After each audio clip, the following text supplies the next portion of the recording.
Okay, pour la question 5, on a le circuit qui est là. Donc avant de répondre aux questions, on va juste faire quelque chose qui s'appelle orientation du circuit. Orientation, ça veut dire quoi? Orientation, ça veut dire qu'il faut donner le sens du courant dans le circuit, ainsi que les flèches qui représentent la tension. Donc si on regarde bien le circuit, on nous a déjà donné le sens de I. Donc nous, il nous reste à donner le sens des électrons. Donc les électrons, si I va dans un sens, les électrons vont dans le sens opposé. Et après, on avait rappelé que pour les générateurs, I et U ont le même sens. Donc la tension du générateur, ok,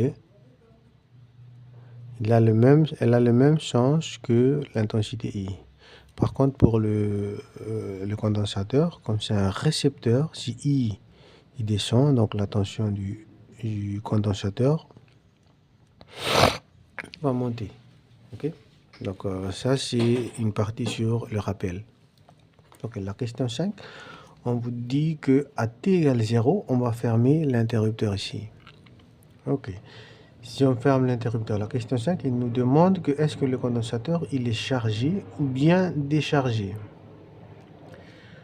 Et pour répondre à cette question, on va se demander quel est le rôle du générateur. Il faut brancher le générateur. Okay? Donc si on branche le condensateur sur le générateur, ça veut dire que le condensateur il est déchargé, il est vide. C'est le générateur qui va donner des charges électriques au condensateur. Donc pour la question 5, le condensateur il est initialement déchargé. Ok?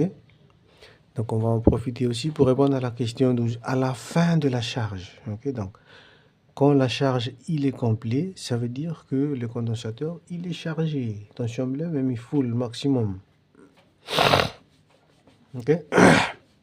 Ensuite, dans la question 6, les deux armatures.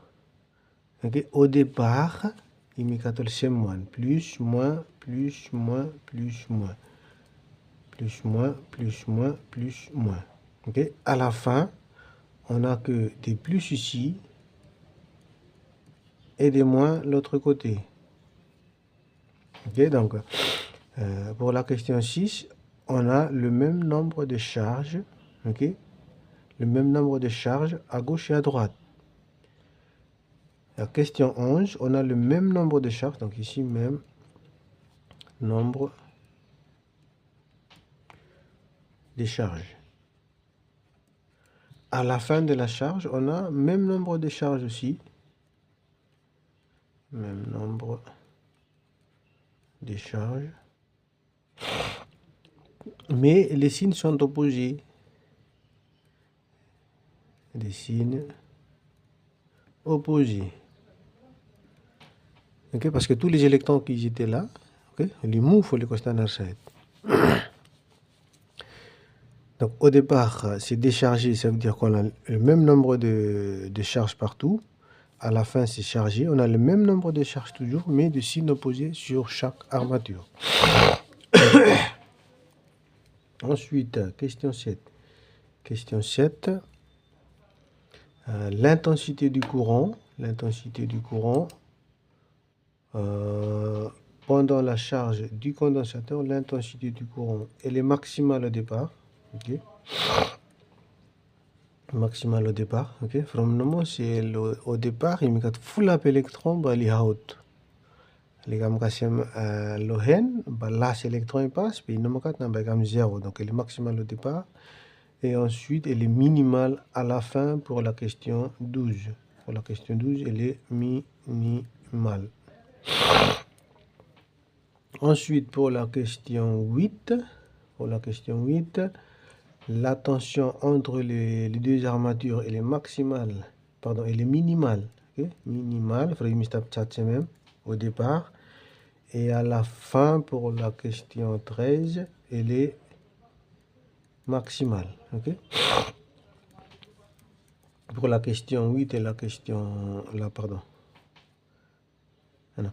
Okay. Ensuite, on passe au champ électrique. Le champ électrique, la question 9. Donc, le champ électrique, sa formule E est égale à U divisé par la distance.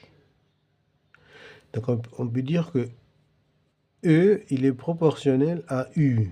Proportionnalité minimum, c'est un U augmente, alors E aussi augmente. Donc, pour la question 9, on peut dire que au départ, E, il est minimal, et à la fin, E, il est maximal. Ça veut dire, à la question 14, E, il est maximal. Donc, à bien retenir cette formule-là, c'est une formule de proportionnalité. OK. Ensuite, on passe aux deux courbes, la question 15. La question 15, pendant la phase de la charge, la tension aux bornes, on avait dit ici minimale, maximale, ça veut dire que la tension U est croissante ou augmente au cours du temps. Et ensuite, l'intensité I, elle est décroissante. I est décroissante. OK. Et après, ce qui nous donne les deux courbes de la question 17. La question 17, la courbe 1, c'est la tension. Et la courbe 2, c'est l'intensité. OK? Donc voilà la correction des premières questions. Si vous avez des questions, n'hésitez pas à les poser.